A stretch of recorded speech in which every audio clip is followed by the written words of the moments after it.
Okay, നമ്മള് ഇത് എത്രയാ, 1.5 ലിറ്റർ സംതിങ് ആണ്.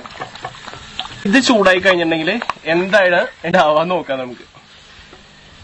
ഓക്കെ, അപ്പൊ നമ്മുടെ പാനിൽ ഒഴിച്ചിട്ടുണ്ട്. ഇനി ഇത് കുറച്ചു നേരം ചൂടാൻ വെക്കാം. എന്തായാലും ഇത് ഒന്ന് ചൂടായി വറ്റി വരാനായിട്ട് കുറച്ച് സമയം കൊടുക്കാം. അത്ര നേരം നമുക്ക് വെയിറ്റ് ചെയ്യാം.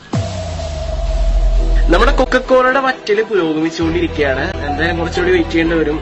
ടൈം ഒരുപാട് എടുക്കുന്നുണ്ട് കേട്ടോ.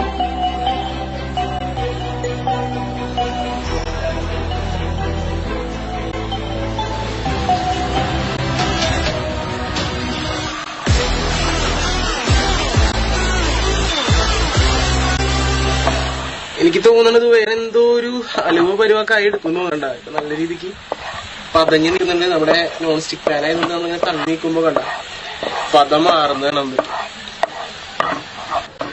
ഓക്കെ, ഇപ്പൊ നമ്മുടെ കൊക്കക്കോളതേ നമ്മള് ചൂടാക്കി ഈ ഒരു പരിവായിട്ടുണ്ട് കേട്ടോ. ടാറ് പരിവായിട്ടുണ്ട്. ടാറ് പരിവ ശരിക്കും കണ്ട ടാറെന്നേ തോന്നുള്ളൂ. ടാറ് നിന്ന് തിളക്കണ പോലെയുണ്ട്. ഇത് ആ ഒരു കുപ്പി മാത്രം കൊക്കക്കോള എടുത്തിട്ടാണ് കേട്ടോ ഇങ്ങനെ കിട്ടിയിരിക്കുന്നത്. സംഭവം നോക്കിയേ, ശരിക്കും നിന്ന് അയ്യോ, ഇതാണ് നമ്മൾ കുടിച്ചോണ്ടിരിക്കുന്ന കൊക്കക്കോളയിലുള്ള സംഭവം. കലക്കി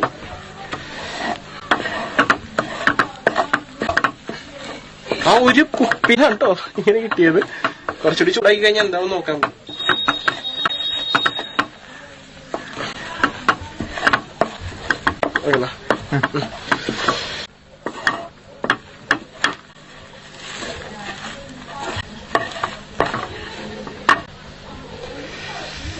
ഓ എന്റെ പൊന്നു, ഇതേ നമ്മുടെ കൊക്കക്കോള തിളപ്പിച്ച് കഴിഞ്ഞിട്ട് ബാക്കി വന്നതാട്ടോ. ഇതെന്താ ടാറ് പോലെ ഇരിക്കുന്നുണ്ട്. ടാറാന്ന് തോന്നുന്നു.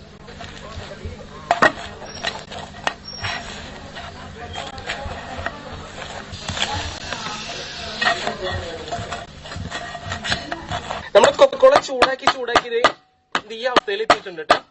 ഇത് നമുക്ക് ഇവിടെ എടുത്താട്ടി തരാം. ഓ, ഇതാണ്